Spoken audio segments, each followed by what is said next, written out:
സിനിമയുടെ അടിസ്ഥാന യോഗ്യത എന്ന് പറയുന്നത് ഒരു പ്രത്യേക തരമുള്ള ഭംഗിയല്ല. അതിനപ്പുറത്തേക്ക് പല കണ്ടെത്തലുകളുണ്ട്. അഭിനയം എന്ന് പറയുന്നൊരു കല, അല്ലെങ്കിൽ ആ ഒരു സ്കില്ല് നമ്മളുണ്ടാക്കുക എന്നുള്ളതാണ് ഇതിൻ്റെ ബേസിക് യോഗ്യത. എന്താ കഥാപാത്രങ്ങളാണ് പ്രാധാന്യമല്ലേ നമ്മൾ? തീർച്ചയായിട്ടും നമ്മളിവിടെ ഉണ്ടാവുക എന്നുള്ളതാണ്. ബാക്കിയൊക്കെ വന്നോളൂ. ഇപ്പോൾ കമ്മട്ടിപ്പാടം കഴിഞ്ഞിട്ട് അഞ്ചക്കള്ളക്കോക്കാൻ എന്ന് പറയുന്ന സിനിമയിൽ ശങ്കരാഭരണം എന്ന് പറയുന്ന ക്യാരക്ടർ വരാനായിട്ട് 7-8 വർഷം വേണ്ടി വന്നു. പക്ഷേ ഇപ്പോൾ പടമൊന്നുമില്ലേ എന്നുള്ള സാധാരണ കോമൺ ചോദ്യം എല്ലാവരോടും ഉണ്ടാവും. അപ്പം ഇടയ്ക്കൊന്ന് മിണ്ടായിരിക്കും. അത് സ്വാഭാവികമാണ്. അതേപോലെ തന്നെ ഏതെങ്കിലും പടം നല്ല രീതിയിൽ പോയില്ലെങ്കിൽ മറ്റേ പൊട്ടിയില്ലേ എന്ന് മുഖത്ത് നോക്കി ചോദിക്കുന്നുണ്ടാകും. അപ്പം ആദ്യമൊക്കെ സങ്കടം വരുമായിരുന്നു, കണ്ണൊക്കെ നിറയായിരുന്നു. പിന്നെ അത് പഠിച്ചു, അത് പൊട്ടി, അടുത്തത് ഹിറ്റാണ് കേട്ടോ, അത് കാണണോട്ടാ. ചില ആളുകൾ, ചില മുഖങ്ങൾ, ചില കഥാപാത്രങ്ങൾ ഒരു തവണയെങ്കിലും കണ്ടു കഴിഞ്ഞാൽ നമ്മുടെ മലയാളികളുടെ മനസ്സിലങ്ങനെ നെഞ്ചോട് ചേർത്ത് പിടിക്കുന്ന ചില ആളുകളുണ്ട്. ഇന്ന് അതേപോലെ ഒരു വ്യക്തിയുടെ കൂടെയാണ് ഞാൻ സംസാരിക്കാൻ വന്നിരിക്കുന്നത്. പറഞ്ഞു വന്ന മറ്റാരുമില്ല, മണികണ്ഠൻ രാജേരി. നമസ്കാരം. നമസ്കാരം ചേട്ടാ, എന്തൊക്കെ വിശേഷങ്ങൾ? നല്ല വിശേഷം, ഹാപ്പി ആയിട്ട് പോകണു. ഏറ്റവും വലിയ വിശേഷം അഞ്ചക്കള്ളക്കോക്കാൻ ഇപ്പം തിയേറ്ററിൽ നിറഞ്ഞു ഓടിക്കൊണ്ടിരിക്കുകയാണ്. എത്ര എക്സൈറ്റഡ് ആണ്? പറയാൻ പറ്റില്ല, മേലെയാണ് ഒരുപാട്. 2016 മെയ് മാസം കമ്മട്ടിപ്പാടം റിലീസായപ്പോൾ ഉണ്ടായ അതേ ഒരു എനർജി, ഒരു സന്തോഷം, എക്സൈറ്റഡാണ്.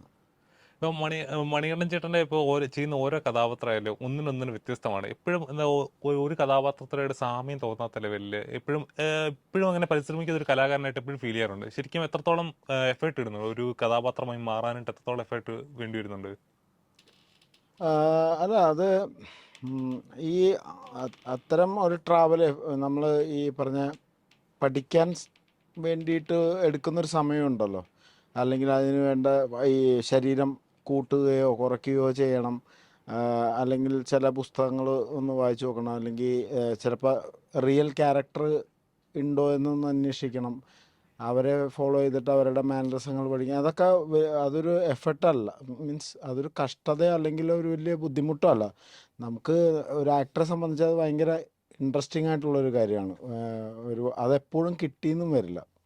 എനിക്ക് വരുന്ന കഥാപാത്രങ്ങൾ മാക്സിമം നല്ല രീതിയിൽ പുതിയതായിട്ട് എൻ്റെ പുതിയ ഔട്ടായിരിക്കണം എന്ന് ആഗ്രഹിക്കാറുണ്ട്. അതിൻ്റെ ഫലമായിട്ട് സംവിധായകർ പറഞ്ഞു തരുന്നത് കൃത്യമായിട്ട് കേൾക്കുകയും എന്തെങ്കിലും സംശയം ഉണ്ടെങ്കിൽ അവരോട് ചോദിച്ച് മനസ്സിലാക്കുകയും, എന്നെക്കാൾ കൂടുതൽ അറിവുള്ളവരോട് ചോദിച്ചത് കറക്റ്റ് ചെയ്ത് പോവാൻ ശ്രമിക്കാറുണ്ട്. ചേട്ടൻ ചെയ്യുന്ന ഓരോ കഥാപാത്രത്തിനും ഉണ്ടാകുന്നൊരു ഡെപ്ത് ഉണ്ട്. ഇപ്പൊ റീസെന്റ് ആയിട്ട് ഇറങ്ങിയ അഞ്ചക്കള്ളക്കൊക്കെ എന്ന സിനിമയിലെ ശങ്കരാഭരണം എന്ന കഥാപാത്രം, അതിന്റെ എൻട്രി തന്നെ പ്രേക്ഷകൻ കൈയടിച്ച് അല്ല, ആ ഒരു മാസ്, ഒരു വലിയൊരു ഹീറോയുടെ ഒരു എൻട്രി ഉണ്ടല്ലോ. പ്രേക്ഷകൻ ഇതാരാണ് എക്സ്പെക്ട് ചെയ്യുന്ന ഒരു ലെവൽ ഇതുണ്ടല്ലോ മേക്കിങ്. ഞാൻ തിയേറ്റർ ഫസ്റ്റ് കണ്ടപ്പോൾ തന്നെ എനിക്ക് അത്രയും എന്താ പറയുക, ഇരിക്കുന്ന സീറ്റിൽ നിന്ന് മുന്നോട്ട് വന്നിട്ട് ആരാന്നറിയാനൊരു എക്സൈറ്റ്മെന്റ് എനിക്ക് തോന്നി. അത്രയും ഉല്ലാസേട്ടൻ അത്രയും ഡെപ്തായിട്ട് പറഞ്ഞു തന്നുണ്ട്. ഈ കഥാപാത്രം ഇങ്ങനെയാണ്, ഇന്ന മൂവ്മെന്റ് ഒക്കെയാണ്. അപ്പൊ അങ്ങനെ പറഞ്ഞു. അല്ല, ഇത് ചെയ്യുന്ന സമയത്തോ അല്ല കേൾക്കുന്ന സമയത്ത് എനിക്ക് ഞാൻ 19ാം നൂറ്റാണ്ട് സിനിമ ചെമ്പഞ്ചേരനായിട്ട് ഞാൻ അഭിനയിച്ചുകൊണ്ടിരിക്കുമ്പോഴാണ് ഉല്ലാസിനെ പരിചയപ്പെടുത്തുന്നത്. അത് പാമ്പുച്ചി എന്ന് പറഞ്ഞൊരു ഷോർട്ട് ഫിലിം കാണിച്ചു തന്നു. ഇത് എൻ്റെ അനിയൻ ഡയറക്റ്റ് ചെയ്താന്ന് പറഞ്ഞു. അത് കണ്ടു. അപ്പോൾ അത് കാണുമ്പോൾ തന്നെ അറിയാം ആ മേക്കറിൻ്റെ ഒരു കാഴ്ചപ്പാട്, അല്ലെങ്കിൽ അദ്ദേഹത്തിൻ്റെ ഒരു ടാലൻറ്റിനെ കുറിച്ച് നമുക്ക് മനസ്സിലാവും. അപ്പോൾ എന്നോട് പറഞ്ഞാൽ ഉല്ലാസ് ഒരു സിനിമ ചെയ്യാൻ ഉദ്ദേശിക്കുന്നുണ്ട്, അപ്പോൾ നിന്നെ വിളിക്കും, ഒന്ന് കേൾക്കുമെന്ന് പറഞ്ഞു. കുറച്ച് നാളുകൾ കഴിഞ്ഞിട്ട് ഉല്ലാസ് വിളിച്ചു. ഞങ്ങൾ പനമ്പള്ളിയാറിലൊരു കോഫി ഷോപ്പിൽ വെച്ച് മീറ്റ് ചെയ്തു. ഒരു കാപ്പി കുടിച്ച് തീരുന്ന സമയമേ എടുത്തുള്ളൂ ഈ കഥ എന്താണെന്ന് പറയാനും കഥാപാത്രം എന്താണെന്ന് പറയാനും എടുത്ത സമയം അത്രേ ഉള്ളൂ. പക്ഷേ ഇതിനു മുമ്പ് പറഞ്ഞിട്ടുള്ള കഥയോ അല്ലെങ്കിൽ ഇനി പറയാൻ സാധ്യതയുള്ള കഥയൊക്കെ ആയിട്ടുള്ളൊരു ചെറിയ കഥയാണ്, ചെറിയൊരു ത്രെഡാണ്. പക്ഷേ ഇതിനെ എങ്ങനെ ഇദ്ദേഹം മേക്ക് ചെയ്യും എന്നുള്ളൊരു വിശ്വാസം എനിക്കുണ്ടായിരുന്നു. ഇത് വേറെ രീതിയിൽ ഇദ്ദേഹം ചെയ്യും എന്നുള്ളൊരു വിശ്വാസം. പിന്നെ ഇതിലെ ഓരോ ക്യാരക്ടേഴ്സിൻ്റെ പേര്, ഇത് കൊണ്ടുവയ്ക്കുന്ന ഒരു പ്ലേസ് ചെയ്യുന്നൊരു സ്ഥലം, കഥ പറയുന്ന സ്ഥലമോ അല്ലെങ്കിൽ അതിൻ്റെ ഒരു പശ്ചാത്തലമൊക്കെ ഉണ്ടല്ലോ, അതൊക്കെ വ്യത്യസ്തമാണ്. ശങ്കരാഭരണം എന്ന് പറയുന്നൊരു ക്യാരക്ടർ, ശങ്കരൻ എന്ന് പറയുന്ന ക്യാരക്ടർ. അപ്പോൾ അങ്ങനെ കേട്ടാണ് ഞാനത് ചെയ്യാൻ തയ്യാറായത്. പിന്നെ കൂടുതൽ പഠിച്ച് ഇന്നത് പഠിക്കണം, അത് ഇത് ചെയ്യണം, അങ്ങനെ കുറേ നിബന്ധനകളൊന്നും ഉണ്ടായിരുന്നില്ല. ചേട്ടൻ വന്നാൽ മതി, വന്നിട്ട് നമുക്കപ്പോൾ ചെയ്യാം. ഓരോ ഷോട്ടിന് മുമ്പ് ഓരോ കാര്യങ്ങൾ പറഞ്ഞു തരും. എന്തെങ്കിലും ചെയ്യുമ്പോൾ ചേട്ടാ അത് അത്ര വേണ്ട, അത് അങ്ങനെ ചെയ്ത് കഴിഞ്ഞാൽ നമുക്ക്, അതായത് ഈ സിനിമ എന്താണെന്ന് ഇദ്ദേഹം കണ്ടിട്ടുണ്ട്. ആ കണ്ട സിനിമ നമ്മൾ ചെയ്തു കൊടുത്താൽ മതി. മനസ്സിലായി. പുള്ളി നമ്മളെ കൊണ്ട് ചെയ്യിച്ചിട്ട് പിന്നെ ഇരുന്ന് കാണുകയല്ല. അദ്ദേഹം കണ്ട സിനിമ ഒന്ന് റീക്രിയേറ്റ് ചെയ്ത് കൊടുത്താൽ മാത്രം മതി നമ്മൾ. അപ്പോൾ ഓരോ ചലനത്തിനും അദ്ദേഹത്തിന് അറിയാം ഈ ചലനം ഓക്വേർഡാണ്, അതുകൊണ്ട് അങ്ങോട്ട് നോക്കി ഇപ്പം ചിരിക്കണ്ട, അല്ലെങ്കിൽ ആ ചിരി അത്രയും വേണ്ട, ഈ സൈഡ് കൊണ്ടൊന്ന് പതുക്കെ ചിരിച്ചാൽ മതി. ഇങ്ങനെ അപ്പോൾ വന്ന് പറഞ്ഞു തരുന്ന ഒരു രീതിയായിരുന്നു കൃത്യമായിട്ട്. അപ്പോൾ നമുക്ക് മനസ്സിലാവില്ല ഇതെങ്ങനെയാണിത് വരാൻ പോണത് എന്നുള്ളത്. ശരിക്കും തിയേറ്ററിൽ കാണുമ്പോൾ പ്രേക്ഷകരെക്കാൾ കൂടുതൽ വണ്ടറായിട്ടുള്ളത് ഇതിലെ ആക്ടേഴ്സ് തന്നെയാണ്. കാരണം ഇതിൻ്റെ കട്ടുകൾ, അയ്യോ, എഡിറ്റിംഗ്, അപാര എഡിറ്റിംഗ്, മേക്കിംഗ് വൈസ് ആയാലും മേക്കിംഗ് ഒരു രക്ഷയില്ല. അതേപോലെ ക്യാമറ, മണികണ്ഠൻ അയ്യപ്പ എന്ന് പറയുന്ന സംഗീത സംവിധായകൻ്റെ മാജിക് മ്യൂസിക്. പിന്നെ എടുത്തു പറയാൻ ഫൈറ്റ് സീൻസ്, അതെ, പോലീസ് സ്റ്റേഷനിലൊക്കെ ഉണ്ടാകുന്ന ഫൈറ്റ് സീൻസ് രാജശേഖർ എന്ന് പറയുന്ന തമിഴ് മാസ്റ്ററാണ് അത് ചെയ്തത്. ശരിക്കും എത്രത്തോളം ശരിക്കും അടി കിട്ടിയോ പോലീസ് സ്റ്റേഷനിൽ? പിന്നെ എല്ലാവർക്കും പരിക്കുണ്ടായിരുന്നു, അത്യാവശ്യം പരിക്കും കാര്യങ്ങളും. നടു എടുത്തിങ്ങനെ ഇടുന്ന പോലെ ഒരു സീനുണ്ട്. അപ്പോൾ അത് റിഹേഴ്സൽ സമയത്ത് നടുവിന് ചെറുതല്ല, അത്യാവശ്യം കാര്യമായൊരു പരിക്കായിരുന്നു. 1-2 ദിവസം ലീവൊക്കെ ആയിരുന്നു. അതുപോലെ സെന്തിലിനും ചെമ്പഞ്ചേരനും ലുക്മാനും എല്ലാവർക്കും പരിക്കുകളുണ്ടായിരുന്നു. പക്ഷെ ഞങ്ങൾ തിയേറ്ററിൽ കാണുമ്പോൾ ഈ 4 പേരുടെ ഒരു കോമ്പിനേഷൻ ഭയങ്കര രസമായിട്ട്, ആ ഒരു കെമിസ്ട്രി ഭയങ്കര രസമായിട്ട് വർക്കായിട്ടുണ്ട്. അന്ന് അന്ന് അന്ന് പെട്ട കഷ്ടപ്പാടുകൾക്ക് ഇന്ന് റിസൾട്ട് ഉണ്ടായിരുന്നു. തീർച്ചയായിട്ടും. പ്രേക്ഷകർ ഓരോ കൈയടി തരുമ്പോഴും അതെ, നമുക്കുണ്ടാകുന്ന അതിൽ നിന്ന് വേദന മനസ്സിലാക്കാൻ പറ്റുന്നത് നമ്മൾ പണിയെടുക്കുക, റിസൾട്ട് അതിന് അർഹതപ്പെട്ട റിസൾട്ട് കിട്ടിയിരിക്കും. പണിയെടുക്കുമ്പോൾ നമ്മൾ ഇത് അങ്ങനെ വരുമോ ഇങ്ങനെ വരുമോ, ഞാൻ ഇത്രയും പണിയെടുത്താണല്ലോ എന്നിട്ട് എനിക്ക് അത് വന്നില്ലോ ഇത് വന്നില്ലോ എന്നുള്ള പറച്ചിലൊന്നും വേണ്ട. ആത്മാർത്ഥമായിട്ട് അങ്ങോട്ട് എൻജോയ് ചെയ്ത് ആ വർക്ക് നമ്മൾ അടിപൊളിയായിട്ട് ചെയ്തു വയ്ക്കുക. അതിന് നമുക്ക് അർഹിക്കുന്ന അംഗീകാരം നമ്മളെ തേടി വരും എന്നുള്ളതിൻ്റെ ഒരു വലിയ ഉദാഹരണമാണ് അഞ്ചക്കള്ള കോക്കാൻ. നമ്മൾ ചെയ്ത് കഴിഞ്ഞാൽ നമുക്കുള്ള റിസൾട്ട് കൃത്യമായിട്ട് അത്രേ കിട്ടും. ഉള്ളൂ. ഇപ്പം മണികണ്ഠൻ ചേട്ടൻ 7 വർഷമായി, 7 വർഷം മേലെ. അപ്പം അന്നുള്ള മണിയല്ലേ നമ്മുടെ ബാലൻ ചേട്ടൻ മുതൽ ഇന്ന് ഈ കഥാപാത്രം വരെ നിന്ന് നിൽക്കുമ്പോൾ ലൈഫിലുണ്ടായൊരു മാറ്റം പറയാൻ എന്തായിരിക്കും? ലൈഫിൽ ഒരുപാട് ക്യാരക്ടേഴ്സ് വന്നു പോയി, ഒരുപാട് സിറ്റുവേഷൻസ് വന്നു പോയി. ബേസിക് മണികണ്ഠൻ എന്ന് പറയുന്ന ഒരു ക്യാരക്ടറിന് മാറ്റങ്ങളൊന്നും സംഭവിച്ചിട്ടില്ല, അതങ്ങനെ തന്നെയാണ്. അത് എനിക്ക് ഇഷ്ടപ്പെടുന്നൊരു കാര്യം അത് തന്നെയാണ്. അങ്ങനെ സാഹചര്യങ്ങൾക്കനുസരിച്ച് ക്യാരക്ടർ മാറാൻ പാടില്ല എന്ന് തന്നെയാണ് എൻ്റെ അഭിപ്രായം. ഞാൻ അങ്ങനെ തന്നെയാണ്. സിറ്റുവേഷൻസ് മാറി മാറിയൊക്കെ വന്നിട്ടുണ്ട്, കഷ്ടപ്പാട് വരും, അതേപോലെ നല്ല ദിവസങ്ങൾ വരും, ഒന്ന് പോകുന്നു എന്നല്ലാതെ വേറെ വലിയ പ്രത്യേകിച്ച് മാറ്റങ്ങളില്ല. ആക്ടർ എന്നുള്ള നിലയിൽ ഇപ്പോൾ താങ്കൾ ആദ്യം പറഞ്ഞ പോലെ ചെയ്യുന്ന എല്ലാ കഥാപാത്രവും വ്യത്യസ്തമായി ചെയ്യാൻ ഒരു അപ്രോച്ച് നടത്തുന്ന നടനാണ് താങ്കൾ എന്ന് ഞങ്ങൾക്ക് മനസ്സിലാവുന്നു എന്ന് പറയുന്നത് തന്നെ എനിക്ക് വിജയമാണ്. തീർച്ചയായും. എനിക്ക് അത്രയും പറയാൻ കാരണം വെച്ചാൽ എനിക്ക് മണികണ്ഠൻ ചേട്ടൻ എന്ന് പറയുമ്പോൾ എനിക്ക് മനസ്സിൽ വരുന്നത് എന്താ വെച്ചാൽ വലിയൊരു ഫിലിം ബാക്ക്ഗ്രൗണ്ടോ അല്ലെങ്കിൽ ആരുടെ റെക്കമെൻഡേഷനോ ഒന്നോ അങ്ങനെ ഒരു വലിയൊരു ബാക്ക്ഗ്രൗണ്ട് ഉള്ള ഒരു ഫാമിലിയിൽ നിന്നോ അല്ലെങ്കിൽ അങ്ങനെ ഒരു സിറ്റുവേഷനിലോ അല്ല വരുന്നത്. അതെ, ഒറ്റയ്ക്ക് നിന്ന് കഷ്ടപ്പെട്ട് ഒരു തൻ്റെതായിട്ടൊരു ഐഡന്റിറ്റി ഉണ്ടാക്കി ഇന്നും സിനിമയിൽ നല്ല രീതിയിൽ പൊരുതിക്കൊണ്ടിരിക്കുന്ന നല്ലൊരു കലാകാരനാണ്. അപ്പം അങ്ങനെ ഒരാള് എൻ്റെ ഫ്രണ്ടിൽ നിൽക്കുമ്പോൾ എനിക്ക് എന്താ പറയുക, എനിക്കും ഈ ഇൻഡസ്ട്രിയിൽ വർക്ക് ചെയ്യാനായിട്ടുണ്ടാകുന്ന ഒരു പ്രചോദനം ഉണ്ടല്ലോ. കാണുന്ന ഒരു വ്യക്തിക്ക് ഈ മണികണ്ഠൻ ചേട്ടനെ പോലെ ആളുകളും ഇന്നത്തെ സിനിമയിൽ ഇത്രയും മുന്നോട്ട് വരുന്നു, അപ്പം എനിക്കും നാളെ വരാനൊരു അവസരം ഉണ്ടെന്നൊരു ഊർജ്ജം, ഒരു മോട്ടിവേഷൻ കിട്ടുന്നുണ്ടല്ലോ. ശരിക്കും അങ്ങനെ ഒരു മോട്ടിവേഷൻ തന്നെയാണ് ചേട്ടൻ. എന്താ പറയുക, പലപ്പോഴും ആരെങ്കിലും പറഞ്ഞിട്ടുണ്ടോ ചേട്ടൻ അങ്ങനെ ചേട്ടൻ ഒരു മോട്ടിവേഷൻ ആണെന്ന്? അല്ല അങ്ങനെ പറഞ്ഞിട്ടില്ല, നേരിട്ടൊന്നും പറഞ്ഞിട്ടില്ല. പക്ഷേ അത് ഒരു മോട്ടിവേഷൻ ആവുമെന്ന് തന്നെയാണ് ഞാൻ വിശ്വസിക്കുന്നത്. കാരണം എനിക്ക് പലരും മോട്ടിവേഷൻ ആയിട്ടുണ്ട്. മണിച്ചേട്ടനും വിനായകൻ ചേട്ടനും ശ്രീനിവാസൻ ചേട്ടനും ഇവരൊക്കെ എനിക്കും സിനിമയിൽ വരാൻ പറ്റും. സിനിമയുടെ അടിസ്ഥാന യോഗ്യത എന്ന് പറയുന്നത് ഒരു പ്രത്യേക തരമുള്ള ഭംഗിയല്ല, അതിനപ്പുറത്തേക്ക് പല കണ്ടെത്തലുകളുണ്ട്. അഭിനയം എന്ന് പറയുന്നൊരു കല അല്ലെങ്കിൽ ആ ഒരു സ്കില്ല് നമ്മൾ ഉണ്ടാക്കുക എന്നുള്ളതാണ് ഇതിൻ്റെ ബേസിക് യോഗ്യത. പിന്നെ ബാക്കി സിനിമയിൽ കുറേ നമ്മളുടെ സമയവും സാഹചര്യവും ഒക്കെ ഉണ്ട്. ഒരാൾ വിജയിച്ച് മുന്നോട്ട് പോകുന്നതിൽ പല ഘടകങ്ങളുമുണ്ട്. അപ്പോൾ തീർച്ചയായിട്ടും ഞാനും എവിടെയെങ്കിലുമൊക്കെ ഏതെങ്കിലും ചെറുപ്പക്കാർക്ക് ഇൻസ്പയർ ആയിട്ടുണ്ടാവും. ആവട്ടെ തീർച്ചയായും ആണ്. എന്ന് തന്നെയാണ്. ഡൗട്ടൊന്നും വേണ്ട. കാരണം വെച്ചാൽ ഇന്നും മലയാളികൾ ചേട്ടനെ കാണുമ്പോൾ ബാലൻ ചേട്ടൻ ആ ഒരു കഥ, ഇപ്പോൾ അതെ, ഏതൊരു കോളേജ് പ്രൊമോഷന് പോയാലും ശരി, ഏതൊരു എൻ്റെ ഫംഗ്ഷന് പോയാലും ശബ്ദം പോയിരിക്കുന്ന അങ്ങനെയാണ്. ഇപ്പം ഏത് സിനിമയുടെ പ്രൊമോഷന് പോയാലും എനിക്ക് ബാലഞ്ചേട്ടൻ്റെ ഡയലോഗ് പറയാതിരിക്കാൻ പറ്റില്ല. എന്നെക്കൊണ്ട് അത് പറയിക്കും. ഞാൻ മൈക്കെടുത്ത് മുമ്പിൽ ചെല്ലുമ്പോൾ തന്നെ വേറെ ഒന്നും പറയണ്ട. ആ ഒരു ഡയലോഗ് മതി. വേദിയിലിരിക്കുന്ന അവരെ ഇവരെ മറ്റേ നമസ്കാരം അതൊന്നും പറയണ്ട. തുടക്കം തന്നെ നിനക്ക് കൈയടിക്കടാ. ഇടിക്കണമെന്ന് ചോദിച്ചാൽ മാത്രം മതി. അവിടെ നിന്ന് കിട്ടുന്ന ശബ്ദം ഉണ്ടല്ലോ, നമ്മളിത് പറയുമ്പോൾ അവിടെ നിന്ന് കിട്ടുന്ന അവരുണ്ടാക്കുന്ന ഒച്ചയും കയ്യടിയും അവരുടെ ഒരു എനർജിയും കാണുമ്പോൾ കമ്മട്ടിപ്പാടം ഇന്നലെ ഇറങ്ങിയിട്ട് അതിൻ്റെ പ്രൊമോഷന് പോയ പോലെ ഒരു തോന്നലാണ്. അപ്പോൾ അത്രമാത്രം പുതിയ പുതിയ തലമുറയുടെ ഉള്ളിലേക്കും ആ ക്യാരക്ടർ കയറുന്നുണ്ട്, അല്ലെങ്കിൽ എന്നെ ബാലഞ്ചേട്ടനായിട്ട് കാണുന്നു എന്ന് പറയുന്നതിൽ എനിക്ക് സന്തോഷമേ ഉള്ളൂ.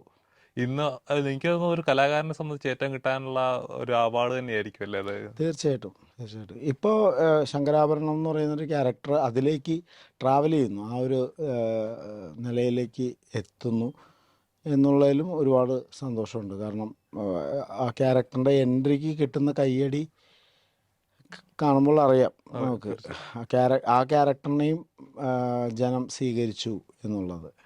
അതായത് ഇപ്പോൾ പല തൊടുന്നതെല്ലാം പൊന്നാക്കുക അല്ലെങ്കിൽ തൊടുന്നതെല്ലാം സക്സസ്ഫുൾ ആക്കുകയെന്ന് ഇപ്പോൾ ചെയ്യുന്ന കഥാപാത്രങ്ങൾ ഇന്നും മലയാളികൾ ഓർക്കുന്നുണ്ട്.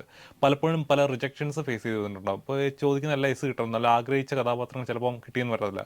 ഇന്ന് മണികണ്ഠൻ ആചാര്യ എന്ന നടൻ തിരിഞ്ഞു നോക്കുമ്പോൾ അന്നത്തെ ആ റിജക്ഷൻ ആണ് ഇന്നിവിടെ എത്തിച്ചെന്ന് തോന്നുന്നുണ്ടോ? എനിക്കിപ്പോൾ ഞാൻ വന്ന വഴി അല്ലെങ്കിൽ ഈ കഴിഞ്ഞ കാലങ്ങൾ എന്നെ പഠിപ്പിക്കുന്നത് ഒരുപാട് അങ്ങനെ തിരിഞ്ഞു നോക്കിയിട്ട്, മീൻസ് തിരിഞ്ഞു നോക്കണം. എപ്പോഴും നമ്മൾ തിരിഞ്ഞു നോക്കി നമ്മളുടെ വന്ന വഴി മറക്കരുത്, അല്ലെങ്കിൽ കൂടെ നിന്നവരെ മറക്കരുത്. അതൊക്കെ ഓക്കെ. ഈ നെഗറ്റീവായിട്ടുള്ള വശങ്ങളിലേക്ക് അധികം നോക്കണ്ട. കഴിഞ്ഞു പോയത് കഴിഞ്ഞതാണ്. അതിനെ പിന്നെയും മനസ്സിലിട്ട് ഉരുട്ടി ഉരുട്ടി ഒരു വൈരാഗിയായി അതിന് പ്രതികാരം ചെയ്ത് അങ്ങനെയൊന്നും വേണ്ട. അതൊക്കെ എല്ലാ മനുഷ്യരുടെ ജീവിതത്തിലും ശരിയും തെറ്റും സുഖവും ദുഃഖവും ഒക്കെ വന്നു പോകുന്ന, അതേപോലെ മാത്രമേ എനിക്കും സംഭവിച്ചിട്ടുള്ളൂ. ഞാൻ സഞ്ചരിക്കുന്ന ഈ വഴി ഞാൻ കണ്ടെത്തിയ, ഞാൻ വെട്ടിത്തെളിച്ച വഴിയൊന്നല്ല. ഇതിലൂടെ ഒരുപാട് പേര് സഞ്ചരിച്ചിട്ടുണ്ട്. ഇനി ഞാൻ പോകാനുള്ളതും ഒരുപാട് പേര് പോയി വന്ന വഴിയാണ്. അപ്പോൾ അതുകൊണ്ട് അങ്ങനത്തെ വിഷമങ്ങളോ അല്ലെങ്കിൽ അങ്ങനത്തെ മോശം ദിവസങ്ങളെ മനസ്സിൽ വെച്ച് പക വീട്ടുന്ന ഒരു സർപ്പബുദ്ധിയൊന്നും ഇപ്പം അങ്ങനെയല്ല. കാരണം വെച്ചാൽ പലപ്പോഴും നമ്മളെല്ലാവരുടെ ലൈഫിൽ തോൽവികൾ ഉണ്ടാവാറുണ്ട്. പക്ഷെ ആ തോൽവികളാവും മുന്നോട്ട് പോകാനുള്ള ഊർജ്ജം തരുന്നത്. തീർച്ചയായിട്ടും അത് വേണമല്ലോ. ആ ഊർജ്ജമുണ്ട്. ഞാൻ പറഞ്ഞത് അതിനെ പിന്നെ നമുക്ക് അത് ഒരു സമയത്ത് നമ്മൾ അനുഭവിച്ചല്ലോ. അതിന് നമ്മൾ വിഷമിച്ചു, കരഞ്ഞു, പരാതി പറഞ്ഞു, പരിഭവം പറഞ്ഞു, അത് കഴിഞ്ഞു. പിന്നെ അതിനെ നമ്മളത് കാണണ്ട. നമുക്കൊരു നല്ല സമയം വന്ന് നിൽക്കുമ്പോൾ പിന്നെ അതിനെ നമ്മൾ അങ്ങനെ കാണണ്ട. അത് അതിനെ വിട്ടുകളയുക എന്നുള്ളതാണ്. ജീവിതത്തിൽ നല്ലതും ചീത്തയൊക്കെ വന്നു പോവും. അത് അതിൻ്റെ വഴിക്ക് പോവും, അത്രേ ഉള്ളൂ. നമ്മൾ ഒരു സമനിലയിൽ നിൽക്കുക. വിജയവും പരാജയത്തിനെ അടിസ്ഥാനപ്പെടുത്തിക്കൊണ്ട് ജീവിക്കാതെ ഇത് രണ്ടും ജീവിതത്തിൻ്റെ ഭാഗമാണെന്ന് മനസ്സിലാക്കി കഴിഞ്ഞാൽ യാത്ര സുഖമായിരിക്കും. ചേട്ടാ, പലപ്പോഴും ഞാൻ ചോദിക്കണം, ഇപ്പോൾ ഏതൊരു ആർട്ടിസ്റ്റ് അല്ലെ പോലെ ഈ സിനിമ കൊതിക്കുന്നവർക്ക് ഓരോരുത്തർക്കും ഓരോ ഡ്രീമാണ്. ചിലർക്കത് പാഷനാണ്, ചിലർക്കത് കൊതിയാണ്, ചിലർക്കത് സാമ്പത്തികമാണ്. അപ്പം ചേട്ടനെ സംബന്ധിച്ച് സിനിമ എന്ന് പറഞ്ഞാൽ എന്താണ്? എന്നെ സംബന്ധിച്ച് അഭിനയം എന്ന് പറയുന്നത് എൻ്റെ ബ്രീത്താണ്.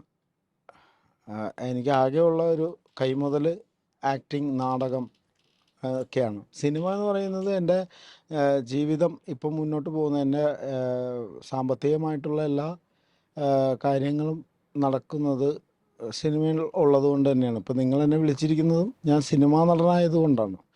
അപ്പോൾ ഇത് രണ്ടും ആവശ്യമായിട്ടുള്ളൊരു ഘടകമാണ്.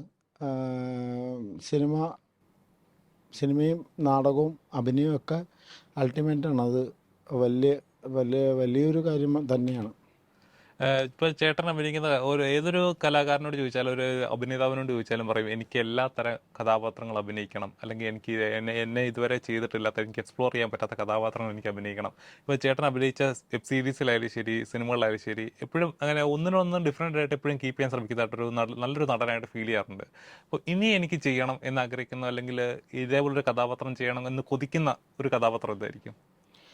അതായത് നമ്മളെന്ത് ചെയ്യണം എന്ന് തീരുമാനിക്കുന്നത് സിനിമയും സിനിമ സഞ്ചരിക്കുന്ന കാലഘട്ടവും അത് മേക്ക് ചെയ്യുന്ന സംവിധായകരും പ്രൊഡ്യൂസർമാരും ഒക്കെയാണ്.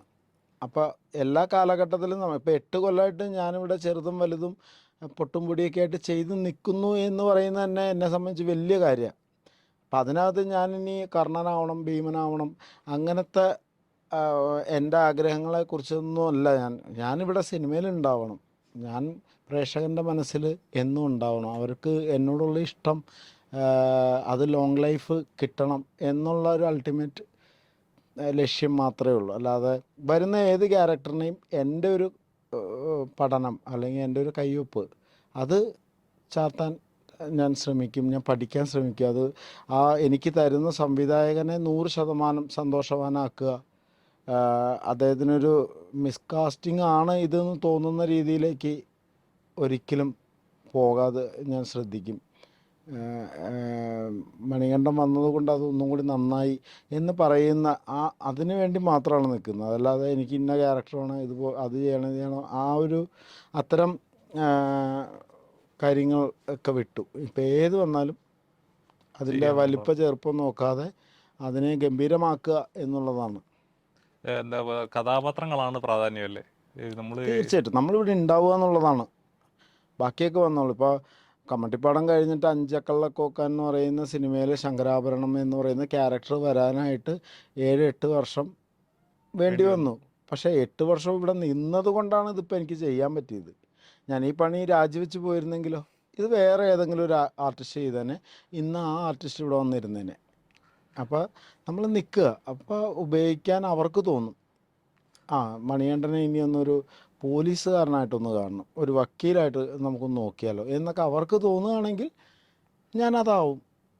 അത്രേ ഉള്ളൂ. എല്ലാ കഥാപാത്രങ്ങളും ചെയ്യുക എന്നുള്ളതാണ് ഒരു കലാകാരനെ സംബന്ധിച്ച് ഏറ്റവും വലിയൊരു. തീർച്ചയായിട്ടും ഏത് തന്നാലും അത് വൃത്തിയായിട്ട് ചെയ്യാൻ പറ്റുക. ചേട്ടാ, നമ്മുടെ അഞ്ചക്കളക്കോക്കൻ്റെ സിനിമയുടെ ഫൈറ്റ് സീൻസിനെ കുറിച്ച് പറയുമ്പോൾ നമ്മുടെ പോലീസ് സ്റ്റേഷനിലുണ്ടായ ഫൈറ്റ് സീൻസ് എടുത്തു പറയേണ്ടതാണ്. കാരണം വെച്ചാൽ അത്രയും ഒരു ഫൈറ്റ് സീൻ എന്ന് പറയുന്നത് ഒരു സിനിമയുടെ എന്താ പറയുക അത്ര റിയലിസ്റ്റിക് ആയിട്ട് മേക്ക് എന്ന് പറഞ്ഞാൽ നിസ്സാര പണിയല്ല. എത്രത്തോളം എഫേർട്ട് ഉണ്ടായിരുന്നു അതിനുവേണ്ടി? എത്ര നാൾ പ്രാക്ടീസ് ആയത്? ഏതാണ്ട് അത്യാവശ്യം കുറച്ച് ദിവസം എടുത്തിട്ടാണ് അത് ഷൂട്ട് ചെയ്ത് കഴിഞ്ഞിട്ട്. ഇപ്പോൾ ഒരുപാട് നാളായി, അതുകൊണ്ട് എനിക്ക് കറക്റ്റ് ഡേറ്റ്സ് പറയാൻ പറ്റില്ല. എന്തായാലും 1-2 ദിവസം കൊണ്ട് തീർന്ന ഫൈറ്റല്ല അത്. നന്നായിട്ട് പണിയെടുത്തിട്ടുണ്ട്, ഒരുപാട് ടേക്കുകൾ ഒക്കെ പോയിട്ടുണ്ട്. കാരണം ഞാൻ ഇതിനു മുമ്പ് ഈ കൊറിയോഗ്രാഫിയുടെ അകത്ത് നിന്നിട്ടുള്ള ഫൈറ്റുകൾ വളരെ കുറവാണ്. എന്നെ അഴിച്ചു വിട്ടിട്ട് നാടൻ കയ്യിൽ കിട്ടും നാടൻ തല്ല് പരിപാടിയാണ് ഞാൻ ഇതിനു മുമ്പ് ചെയ്തിട്ടുള്ളത്. അല്ല കറക്റ്റ് 1, 2, 3 പരിപാടിയോ അല്ലെങ്കിൽ പറക്കുന്നത്, റോപ്പ്, അങ്ങനത്തെ ടെക്നിക്കൽ പരിപാടികളൊന്നും ഞാൻ ചെയ്തിട്ടില്ല. അപ്പം അതുകൊണ്ട് തന്നെ ആ 4 പേരിൽ അത്യാവശ്യം തെറ്റിച്ചുകൊണ്ടിരുന്ന ഒരാൾ ഞാനാണ്. ടേക്കുകളൊക്കെ വാങ്ങിച്ചിട്ടുള്ള ഒരാളാണ്. പിന്നെ ഒരു സമയത്ത് ഈ നടുവൊക്കെ ഒടിഞ്ഞ് ചില ഇടിയൊക്കെ ശരിക്കും കിട്ടാൻ തുടങ്ങിയപ്പോൾ നമ്മുടെ ഉള്ളിലുള്ള ഒറിജിനൽ ഇടിക്കാരൻ അങ്ങോട്ട് പുറത്തേക്ക് വന്നു. പിന്നെ അങ്ങോട്ട് പറക്കലായിരുന്നു. ഫൈറ്റ് സീൻസ് എടുത്തു പറയണ്ട. ഇവിടെ നിന്നൊക്കെയാണ് നോർമൽ എന്താ പറയുക ഒരു അച്ഛന്റെ വികാരം. ഫസ്റ്റത്തെ എൻട്രിയിൽ എനിക്ക് ഒരു മാസ് വില്ലൻ വരുന്ന പോലെ, പിന്നെ ഒരു അച്ഛന്റെ ഇമോഷൻ ആണ് ഫീൽ ചെയ്തത് എനിക്ക്. അതൊരു എന്താ പറയുക സ്പോയിലറായി പോകും. തിയേറ്ററിൽ തന്നെ എക്സ്പീരിയൻസ് ചെയ്യണം. അത് പക്ക എക്സ്പീരിയൻസ് ചെയ്യേണ്ട ഒരു പടം തന്നെയാണത്. ഇതിൽ ഏറ്റവും വലിയ ഗുണം എന്ന് പറയുന്നത് ആ ഒരു ഫൈറ്റ് അല്ലെങ്കിൽ ആ റിവഞ്ച് അതിൽ മാത്രം നിന്നിരുന്നെങ്കിൽ അതൊരു നോർമൽ ക്യാരക്ടറായി പോയേനെ. അയാൾ അതിൻ്റെ കാരണം സ്ട്രോങ് ആണ്. അവിടെ വരാനുള്ള കാരണം സ്ട്രോങ് ആണ്. അയാളുടെ ആ ഒരു വികാരം അത് നടക്കാൻ വേണ്ടിയിട്ട് പ്രേക്ഷകൻ ആഗ്രഹിക്കും. ആ വ്യക്തി വന്ന കാര്യം നടക്കണം, അത് നടന്നേ പറ്റും. അത് ജെന്യുവിനാണ്. ആവശ്യം മനുഷ്യത്വപരമായിട്ട് ജെന്യുവിനായിട്ടുള്ളൊരു ആവശ്യമാണ്. അത് ഞങ്ങളുടെയും കൂടി ആവശ്യമാണെന്ന് കാണുന്നവന് തോന്നും. അടിക്കടാ അവനെ, കൊല്ലടാ അവൻ, അതുപോലെ മറ്റേ എനിക്കതൊക്കെ എടുത്തടിക്കണം. എന്നൊക്കെ തോന്നും. നമ്മൾ ഇരുന്ന് കാണുന്നവർക്ക് പറയാൻ തോന്നും അവനെ കൊല്ലണം, അവൻ ചാവണ്ടവനാണെന്ന് പറയുന്ന രീതിയിലാണ് അതിനെ പ്ലേസ് ചെയ്തിരിക്കുന്നത്. അതുകൊണ്ടാണ് ആ കഥാപാത്രം ഇത്രത്തോളം സംസാരിക്കപ്പെടുന്നത്. സാധാരണ ഒരു ഫൈറ്റ് നന്നായിട്ട് ആ കൊറിയോഗ്രാഫിൽ നിന്ന് കൊടുത്തു എന്നുള്ളതിനേക്കാൾ ഉപരി ആ ഇമോഷൻസ് വർക്ക് ചെയ്യാൻ, ആ ബന്ധം, ആ കുടുംബത്തിനകത്ത് നടക്കുന്ന ആ ബന്ധം ഭയങ്കര രസമായിട്ട് അത് ഉല്ലാസ് ഭായി അത് ക്രിയേറ്റ് ചെയ്തിട്ടുണ്ട്. അത് നമ്മളെ കൊണ്ട് അത് ചെയ്യിച്ച് വാങ്ങിച്ചിട്ടുണ്ട്. ഇപ്പം മണികണ്ഠൻ എന്ന ഒരു വ്യക്തിയോട്, അല്ല മണികണ്ഠൻ എന്ന ഒരു അഭിനേതാവിനോട് ഞാൻ ചോദിക്കുകയാണ്, ജീവിതത്തിലെ ഏറ്റവും മനോഹരമായ ഒരു നിമിഷം ഏതായിരിക്കും, വ്യക്തി എന്ന നിലയിലും അഭിനേതാവ് എന്ന നിലയിലും? നമ്മളൊരു ഹാർഡ് വർക്ക് കണ്ടിട്ട് നമ്മൾ ഒരു റിസൾട്ട് ആഗ്രഹിക്കുമല്ലോ, ഇതിന് റിസൾട്ട് ഉണ്ടാവും എന്നാഗ്രഹിച്ച്, അല്ലെങ്കിൽ നമ്മളൊരു പണി നടത്തും, അത് അങ്ങനെ തന്നെ പ്രേക്ഷകന് മനസ്സിലാവുമ്പോൾ നമുക്ക് ഭയങ്കര, ഇപ്പോൾ ഉദാഹരണത്തിന് ബ്രഹ്മയുഗം എന്ന് പറയുന്ന സിനിമയിൽ ആദ്യത്തെ വളരെ കുറച്ച് ഒരു 10-15 മിനിറ്റ് എൻ്റെ സ്ക്രീൻ സ്പേസ് ഉള്ളൂ. പക്ഷെ അവിടെ ചെയ്തിട്ടുള്ള ആ നടപ്പ്, ആ എക്സ്പ്രഷൻസ് ഒക്കെ ഞാൻ പ്ലാൻ ചെയ്ത കാര്യങ്ങൾ തന്നെ, പഠിച്ച് അല്ലെങ്കിൽ ഒരു റെഫറൻസ് എടുത്ത് ചെയ്ത കാര്യങ്ങളാണ്. അത് അങ്ങനെ തന്നെ പ്രേക്ഷകർക്ക് കിട്ടിയെന്ന് പറയുമ്പോൾ ഉണ്ടാവുന്നൊരു സക്സസ് ഉണ്ട്, അല്ലെങ്കിൽ ഒരു സന്തോഷമുണ്ട്. നമ്മളറിയാതെ ചക്ക വീഴുന്നതും നമ്മൾ കഷ്ടപ്പെട്ട് കയറി പറിച്ചുകൊണ്ട് വരുന്നതിനും വ്യത്യാസമുണ്ടല്ലോ എന്ന് പറയുന്നൊരു ആ ഒരു സന്തോഷം. സിനിമയിൽ എത്ര നേരം ഉണ്ടാവുക എന്നുള്ളതല്ലല്ലോ, ആ ഉണ്ടായ അത്രയും നേരം പ്രേക്ഷകർ അത് സ്വീകരിച്ചോ, അത് നോട്ട് ചെയ്തോ എന്നുള്ളതല്ലാണ് കാര്യം. അതെ അതെ അതെ. ബ്രഹ്മയുഗമായാലും എനിക്കൊന്ന് 2024 സിനിമകളുടെ വസന്തകാലമാണ്. അതിന് തുടക്കം കുറിച്ച് തന്നെ ബ്രഹ്മയുഗമാണ്. അതെ അതെ, അതിലൊരു പാർട്ടായി ഇപ്പം ഇങ്ങനെ അല്ല ഈ തുടർന്നുകൊണ്ടിരിക്കുന്നു. വർഷം എന്നെ പേഴ്സണലി എനിക്ക് ഇപ്പോൾ ലാലേട്ടൻ്റെയും മമ്മൂക്കയുടെയും പടങ്ങളിൽ മലൈക്കോട്ടെ വാലിബനിലും ബ്രഹ്മയുഗത്തിലും ഉണ്ട്. അതേപോലെ കടകൻ എന്ന് പറയുന്നൊരു സിനിമ, പിന്നെ ഇപ്പം അഞ്ചകള്ളക്കോക്കാൻ, അങ്ങനെ തുടക്കം തന്നെ ഒരു 3-4 സിനിമ സംസാരിക്കപ്പെടുന്ന ആളുകൾ കണ്ട സിനിമകളിൽ, അല്ലെങ്കിൽ നല്ല റിവ്യൂസ് വന്നിട്ടുള്ള സിനിമകളിൽ ഞാൻ ഭാഗമാണ് എന്ന് പറയുന്നത് തന്നെ എനിക്ക് വലിയ പോസിറ്റീവാണ്. ഈ വർഷം എനിക്ക് അഭിമാനിക്കാൻ പറ്റുന്ന. അതെ അതെ, ഊർജമുള്ളൊരു. അല്ല, ഞാൻ ചോദിച്ചത് ചേട്ടൻ്റെ ജീവിതത്തിൽ ഏറ്റവും മനോഹരമായ ഒരു നിമിഷം ഏതായിരിക്കും, വ്യക്തി എന്ന നിലയിൽ? അല്ല, അതാ ഞാൻ പറഞ്ഞ ആ ഈ സിനിമയായിട്ടല്ല, ഒരു വ്യക്തിപരമായി നോക്കുകയാണെങ്കിൽ. വ്യക്തിപരമായിട്ട് ഇപ്പോൾ എന്താ പറയുക, നമ്മളുടെ കുടുംബവും ഇപ്പോൾ ഭാര്യ മോനൊക്കെ സന്തോഷിക്കുക, അവർക്ക് നമ്മളോടൊരു മതിപ്പുണ്ടാവുന്നൊരു നിമിഷമല്ലേ എൻ്റെ ചേട്ടൻ. അതൊക്കെ ഒരു വലിയ നിമിഷങ്ങളാണ്. എൻ്റെ അമ്മ എന്നെ അംഗീകരിക്കുന്ന, അല്ലെങ്കിൽ അമ്മയ്ക്ക് ഒരു അംഗീകാരം എൻ്റെ പേരിൽ കിട്ടുമ്പോൾ ഉണ്ടാകുന്ന, ഇപ്പോൾ സ്റ്റേറ്റ് അവാർഡിന് ആ വേദിയിൽ അമ്മയെ കൊണ്ടുപോയിട്ടുണ്ടായിരുന്നു. അപ്പോൾ അമ്മ അനുഭവിച്ചിട്ടുള്ള ഒരു സന്തോഷമുണ്ട്. അതെനിക്ക് ജീവിതത്തിലെ ഏറ്റവും വലിയ നിമിഷമാണ് എൻ്റെ. എന്ന് ഓർക്കാനായിരിക്കും. അതെ അതെ അതെ. ഇപ്പം പലർക്കും സിനിമ എന്ന് പറയുന്നത് ഒരു ചെറിയ സ്വപ്നമായിട്ട് വരുന്നതായിരിക്കാം. നാളെ ഇത് വലിയൊരു നടനാവാം, അല്ലെങ്കിൽ സിനിമയിൽ എന്തെങ്കിലും ആയിത്തീരാം എന്ന് കൊതിച്ചു വരുന്ന 100ഓളം അല്ലെങ്കിൽ 1000 ലക്ഷക്കണക്കിന് ആളുകളുണ്ട്. പക്ഷേ അത് നിലനിൽക്കുന്നത് വളരെ കുറച്ച് പേര് മാത്രമാണ്. ആഗ്രഹങ്ങളോട് വന്നിട്ട് ഒന്നും കിട്ടാതെ പോകുന്നവരും ഉണ്ട്. എന്നാൽ എനിക്കിത് നേടണം എന്ന് ആഗ്രഹിച്ച് അതിനുവേണ്ടി തന്നെ മെനക്കെട്ട് നിൽക്കുന്നവരുമുണ്ട്. മണികണ്ഠൻ ചേട്ടൻ തന്നെ പലപ്പോഴും അങ്ങനെ തോന്നിയിട്ടുണ്ടോ എപ്പോഴേലും, ഏതെങ്കിലും ഒരു പോയിന്റിൽ അയ്യോ ഇത്ര എഫേർട്ട് ഇട്ടിട്ട് എനിക്ക് റിസൾട്ട് കിട്ടുന്നില്ലല്ലോ എന്നപ്പോഴും തോന്നിയിട്ടുണ്ടോ എപ്പോഴെങ്കിലും? അല്ല, തോന്നലുകളൊക്കെ അങ്ങനെ പലതും ഉണ്ടായിരുന്നു. ഇപ്പം നമ്മൾ 3 വയസ്സിലും 4 വയസ്സിലും അല്ലെ 10 വയസ്സിലൊക്കെ നമ്മളുടെ ഭാഗത്തു നിന്നുണ്ടായിരുന്ന പരാതികൾ അല്ലെങ്കിൽ പരിഭവങ്ങൾ ഇന്നില്ലല്ലോ. പോകെ പോകെ നമ്മൾ പഠിക്കൂലേ അതെന്തുകൊണ്ടാണ്.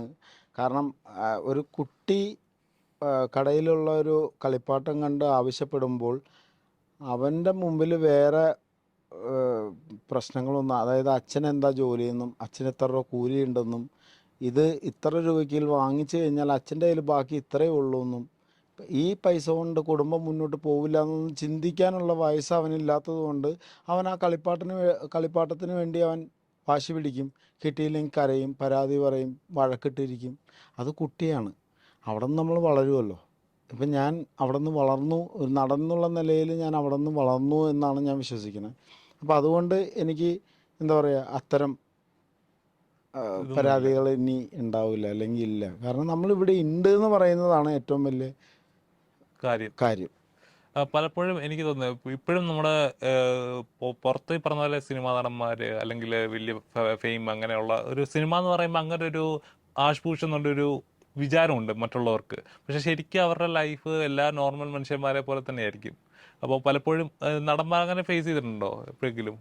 ഒരു സിനിമാ നടനായാൽ അവനെല്ലാം അവൻ്റെ ലൈഫ് അവൻ്റെ സൈഡിലാണ്, ഇങ്ങനെ നടക്കുന്നുണ്ട്, ആഷ്പൂഷ് എന്ന് പറഞ്ഞ് നടക്കുന്നുണ്ട്, വലിയ ഞാൻ ആശുപൂഷൊന്നും നടക്കാറില്ല അല്ല. അതാണ്. ഇപ്പൊ നമ്മുടെ സൊസൈറ്റിയുടെ ഒരു മെന്റാലിറ്റി ആണത്. ഒരു ഒരു അല്ല, സിനിമാ നടനായി നമ്മള് കഴിഞ്ഞാൽ എല്ലാ സിനിമാ ലൈഫിലും എല്ലാം നടൻ, കഴിഞ്ഞു. ഞാൻ എടുക്കുന്ന പേഴ്സണലി സിനിമ ഇപ്പം നടൻ എന്നുള്ളത് എൻ്റെ ജോബല്ല, എൻ്റെ പാഷനും എൻ്റെ കലയുമാണ്. പക്ഷെ അത് സിനിമയ്ക്ക് വേണ്ടിയിട്ട് ചെയ്യുമ്പോൾ അതെൻ്റെ പ്രൊഫഷനാണ്. അത് ആക്ഷനും കട്ടിനും ഇടയിൽ അത് തീരും. അതിൻ്റെ അപ്പുറത്തേക്ക് അല്ലെങ്കിൽ ലൊക്കേഷനിൽ നിന്ന് വന്നു കഴിഞ്ഞാൽ പിന്നെ ഞാനത് ആ ഭാരം മറ്റുള്ളവരിലേക്ക് ഇറക്കാനോ അല്ലെങ്കിൽ ആ ഒരു ലൊക്കേഷനിൽ കിട്ടുന്ന പരിപാടികളൊക്കെ നാട്ടിൽ മുഴുവനും വേണമെന്നോ അല്ലെങ്കിൽ എല്ലാവരും എന്നെ കാണുമ്പോൾ എണീക്കണമെന്നോ ഫോട്ടോ എടുക്കണമെന്നോ അങ്ങനെയൊന്നും, ഞാൻ സമൂഹത്തിൻ്റെ ഭാഗമായിട്ടുള്ള ഒരാളാണ്, സൊസൈറ്റിയുടെ ഭാഗമാണ്. ഞാൻ സൊസൈറ്റിക്ക് പുറത്തുള്ള ആളല്ല, ഇതിൻ്റെ അകത്തുള്ള ഒരാളാണ്. എൻ്റെ ജോബാണ് സിനിമ.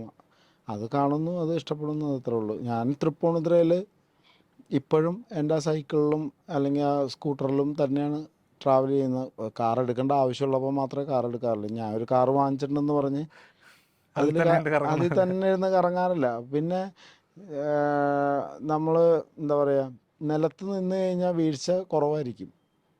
ഒരുപാട് മുകളിലേക്ക് കയറിയാൽ വീഴ്ചയുടെ ആഴം അല്ല, കൂടും. പലപ്പോഴും ഞാൻ ചിന്തിക്കാറുണ്ട്. കാരണം വെച്ചാൽ ആരെങ്കിലും എന്താ ജോലി കഴിഞ്ഞാൽ സിനിമയിലാണെന്ന് പറഞ്ഞു കഴിഞ്ഞാൽ, സിനിമയിലോ, ഒരു എന്തോ വലിയ അപരാധം ചെയ്ത പോലെ, എന്തോ പുച്ഛം, അങ്ങനത്തെ ഒരു മെന്റാലിറ്റിയോടെ കാണുന്നത്. സിനിമ അത്ര മോശമാണോ?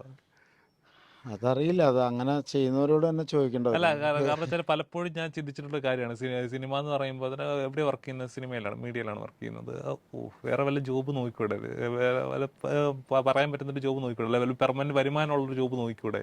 സിനിമ എന്താ പറയുക, ഒരു നമ്മൾ ഇഷ്ടപ്പെടുന്ന ഒരു കലാരൂപത്തിലാണെങ്കിൽ നമ്മൾ ഇഷ്ടപ്പെടുന്ന ഒരു ജോലിയാണ് നമ്മൾ ചെയ്യുന്നത്. പക്ഷെ മറ്റുള്ളവരുടെ കണ്ണി നോക്കുമ്പോൾ എന്തോ വലിയ ഒരു അന്തസ്സുള്ള അങ്ങനെ ഒരു മെന്റാലിറ്റി ഉണ്ട്. അതെ, എനിക്ക് ഈ ചോദ്യം അങ്ങനെ തരണം ചെയ്യേണ്ട ഒരു ആവശ്യം വന്നിട്ടില്ല. കാരണം വെച്ചാൽ ഞാൻ സിനിമയ്ക്ക് വരുന്നതിന് മുമ്പ് ജീവിച്ചതിനേക്കാൾ നന്നായും അന്തസ്സായിട്ടും സാമ്പത്തികമായിട്ടൊക്കെ സിനിമയിൽ വന്നതിന് ശേഷമാണ് ജീവിക്കുന്നത്. അപ്പോൾ അതുകൊണ്ട് തന്നെ ഈ ചോദ്യം എന്നോട് ആരും ചോദിച്ചിട്ടില്ല. എന്താ ജോലി, വേറെ എന്തെങ്കിലും പണിയുണ്ടോ എന്ന് എന്നോട് ചോദിച്ചിട്ടില്ല. സിനിമ മാത്രമേ ഉള്ളൂ എന്ന് ചോദിച്ചിട്ടില്ല. കാരണം എന്ന് വെച്ച് കഴിഞ്ഞാൽ അവർ കമ്പയർ ചെയ്യുമ്പോൾ സിനിമയാണ് നല്ലത് എനിക്ക്. ഞാൻ സിനിമ ഉള്ളതുകൊണ്ടാണ് അവനിപ്പോൾ അവൻ്റെ ജോലി സിനിമയാണ് എന്നെല്ലാവർക്കും മനസ്സിലായതുകൊണ്ട് എനിക്ക് ഈ ചോദ്യത്തിന് കൃത്യമായ ഉത്തരം, അതെന്ന് വെച്ചാൽ എന്നെ വേദനിപ്പിച്ചിട്ടില്ല. അങ്ങനെ ഒരാൾ വന്ന് ചോദിച്ചിട്ടില്ല. ഇപ്പോൾ പടമൊന്നും ഇല്ലേ എന്നുള്ള സാധാരണ കോമൺ ചോദ്യം എല്ലാവരോടും ഉണ്ടാവും. അപ്പോൾ അത് നമ്മൾ അതേപോലെ എന്താ പറയുക, ഇടയ്ക്കൊന്ന് അതല്ല, മിണ്ടാതിരിക്കുമ്പോൾ അത് സ്വാഭാവികമാണ്. അതേപോലെ തന്നെ ഏതെങ്കിലും പടം നല്ല രീതിയിൽ പോയില്ലെങ്കിൽ മറ്റേ പൊട്ടിയില്ലേ എന്ന് മുഖത്ത് നോക്കി ചോദിക്കുന്നുണ്ടാവും. അപ്പം ആദ്യമൊക്കെ സങ്കടം വരുമായിരുന്നു, കണ്ണൊക്കെ നിറയായിരുന്നു. പിന്നെ പിന്നെ അത് പഠിച്ചു, അത് പൊട്ടി, അടുത്തത് ഹിറ്റാണ് കേട്ടോ, അത് കാണണം കേട്ടോ എന്ന് പറയും. പറയുന്നവരുടെ അപ്പൊ തന്നെ സ്പോട്ടിൽ അപ്പം തന്നെ കൊടുക്കും. അത് പൊട്ടി, എന്ത് ചെയ്യാൻ പറ്റും, കയ്യിൽ നിന്ന് പോയതാണ്, അത് പൊട്ടി, അടുത്തത് ഹിറ്റാണ്, ആ കാണണം. ഹിറ്റിൽ ഉണ്ടാവണം, കൂടെ ഉണ്ടാവണം കേട്ടോ എന്ന് പറയും. അപ്പം അവർ ആ ഉണ്ടാകും, തിരിച്ചു പറയാൻ ഒന്നും മറുപടികളില്ല. പറയാൻ പറ്റില്ല. അല്ലാതെ ഇതിനൊന്നും നമ്മൾ അതിനെയൊന്നും ഹൃദയത്തിലേക്ക് എടുക്കണ്ട. അത് നെഗറ്റീവൊക്കെ നമുക്ക് രണ്ട് ഓപ്ഷൻ ഉണ്ടല്ലോ, എടുക്കാമെന്നും എടുക്കണ്ടെന്നും ഓപ്ഷൻ ഉണ്ടല്ലോ. ഇത് കാണാം, കാണണ്ട. അപ്പോൾ കൊള്ളില്ലാത്ത മുഴുവൻ കണ്ടിട്ട് നമ്മൾ അത് ഞാൻ കണ്ടു എന്ന് പറഞ്ഞ് ആ ചെയ്തവനെ കുറ്റം പറയേണ്ട കാര്യമില്ല. അത് കൊള്ളില്ല എന്ന് തുടങ്ങുമ്പോൾ തന്നെ നമുക്കറിയാൻ പറ്റും. സ്കിപ്പ് ചെയ്യുക, നല്ലത് പിടിക്കുക, നല്ലത് മാത്രം എടുക്കുക, ചീത്തയെല്ലാം കളയുക. അത്രേ ഉള്ളൂ. പോസിറ്റീവ് ഉണ്ടാക്കുക, എല്ലാത്തിലും പോസിറ്റീവ് കാണാൻ ശ്രമിക്കുക. ഈ മണികണ്ഠൻ ചേട്ടൻ്റെ ഇപ്പോഴത്തെ ഒരു ലുക്ക് എല്ലാവരും സോഷ്യൽ മീഡിയയിലൊക്കെ വൈറലാണ്. സ്റ്റൈലിഷ് ലുക്കിൽ എപ്പോഴും അങ്ങനെ അപ്ഡേറ്റ് ആയിട്ട് നിൽക്കാൻ ശ്രമിക്കാം. പണ്ടൊക്കെ കുറച്ച് നോർമൽ രീതിയിലൊക്കെ, അല്ലെങ്കിൽ ഞാനായിട്ടിരിക്കുന്നു. ഇപ്പോൾ പക്ക സ്റ്റൈലിഷ് അപ് ട്രെൻഡായിട്ട് നിൽക്കാന്നൊക്കെ പറയത്തില്ലേ, എങ്ങനെയാണ് അത് അപ്ഡേറ്റ് ചെയ്ത് ആരെങ്കിലും റെക്കമെൻഡ് ചെയ്തായിരുന്നു ഇല്ല, ഇങ്ങനെ? അങ്ങനെയൊന്നുമില്ല. നമുക്ക് തോന്നുന്ന ഒരു ആഗ്രഹങ്ങളും, എനിക്ക് പണ്ട് മുതലേ ഈ വെസ്റ്റേൺ സ്റ്റൈലിനോട് ഭയങ്കര ഇഷ്ടമുള്ള ഒരാളാണ്. പിന്നെ അതൊക്കെ ചെയ്യാനുള്ളൊരു സാഹചര്യം അതിനുള്ളൊരു സമയമൊക്കെ കിട്ടുമ്പോൾ അങ്ങനെ ചെയ്യുന്നു. ഇപ്പോൾ എൻ്റെ കോസ്റ്റ്യൂം, സിനിമയിലെ കോസ്റ്റ്യൂം ഡിസൈനേഴ്സൊക്കെ എന്തെങ്കിലും നമുക്കൊരു ഐഡിയാസൊക്കെ പറഞ്ഞു തരും. ഇന്ന ഡ്രസ്സ് നന്നായിട്ട് ചേരും ഇത് ചെയ്യും എന്നൊക്കെ പറഞ്ഞിട്ട്. പിന്നെ എങ്ങനെ ആളുകൾക്ക് തോന്നുന്നത് എന്നെ താടിയും മുടി ഇല്ലാതെ കാണുന്നത് വളരെ ചുരുക്കമാണ്. ഇപ്പോൾ ഒരു പടത്തിന് വേണ്ടിയിട്ടാണ് ഇത് ഷേവ് ചെയ്തേക്കുന്നത്. പിന്നെ ഞാൻ കുറച്ച് ഡ്രിമ്മായി. ഇപ്പോൾ അടുത്തൊരു പരിപാടിക്ക് വേണ്ടിയിട്ട് എൻ്റെ വയറും കാര്യങ്ങളൊക്കെ കുറച്ചു. അപ്പോൾ ഇപ്പോൾ ഇടുന്ന എല്ലാ ഡ്രസ്സും ഭയങ്കര സൂട്ടായിട്ട് തോന്നുന്നുണ്ട്. പിന്നെ കുറച്ച് ഈ ആഭരണങ്ങൾ, മാല, മോതിരം, കമ്മൽ, ഇതൊക്കെ എനിക്ക് പണ്ട് മുതലേ താല്പര്യമുള്ള കാര്യമാണ്. ഞാൻ ഒരുങ്ങാൻ ആഗ്രഹിക്കുന്ന ആളുകളാണ് നടന്മാരാവുന്നത് അല്ലെങ്കിൽ നടിമാരാവുന്നത്. എന്നെ കാണൂ എന്ന് പറയുന്നവരാണ്. നടൻ്റെ അടിസ്ഥാന മുദ്രാവാക്യം അതാണ്. എന്നെ ശ്രദ്ധിക്കുക, എന്നെ കാണൂ എന്ന് തന്നെയാണ്. എന്നെ തിരിച്ചറിയുക. കാരണം എന്ന് വെച്ച് കഴിഞ്ഞാൽ അതിനാണല്ലോ അവനിത് ചെയ്യുന്നത്. അപ്പോൾ അതല്ലാതെ വേറൊരു അതിൻ്റെ പുറകിൽ അങ്ങനെ വലിയ ഇതൊന്നുമില്ല. നമുക്ക് ഇപ്പോൾ പുതിയ അപ്ഡേഷനിൽ നിൽക്കണം. പുതിയ പുതിയ എന്താ പറയുക, ഡ്രസ്സുകൾ വരുമ്പോൾ അല്ലെങ്കിൽ ഷൂ വരുമ്പോഴൊക്കെ അതൊക്കെ ഒന്ന് വാങ്ങണം, ഇടണം എന്നൊക്കെ തോന്നാറുണ്ട്. അതിപ്പോൾ സാധിക്കുന്നു, അതുകൊണ്ട് ചെയ്യുന്നു. പിന്നെ ഒരു കാര്യം, ഈ വസ്ത്രമല്ല നമ്മളുടെ വ്യക്തിത്വം. ഇതിപ്പോൾ നമ്മൾ ഈ ഷൂട്ട് നിങ്ങൾ കട്ട് പറഞ്ഞു കഴിഞ്ഞാൽ വീട്ടിൽ ചെന്നാൽ ഇത് അഴിച്ചു മാറ്റും. ഇതെൻ്റെ ക്യാരക്ടറല്ല. ഇത് നമ്മുടെ യൂണിഫോമിൻ്റെ ഭാഗമാണ്. ഒരു സിനിമാ താരം അല്ലെങ്കിൽ ഒരു സെലിബ്രിറ്റി എന്ന് പറയുമ്പോൾ ആളുകൾ കാണാൻ ആഗ്രഹിക്കുന്നതും അല്ലെങ്കിൽ ഇതിൻ്റെ ഒരു തലം അങ്ങനെയാണ്.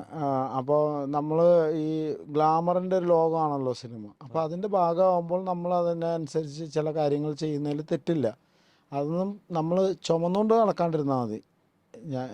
എൻ്റെ കഥാപാത്രം അല്ലെങ്കിൽ മണികണ്ഠൻ എന്ന് പറയുന്ന ക്യാരക്ടർ അത് തന്നെയാണ്.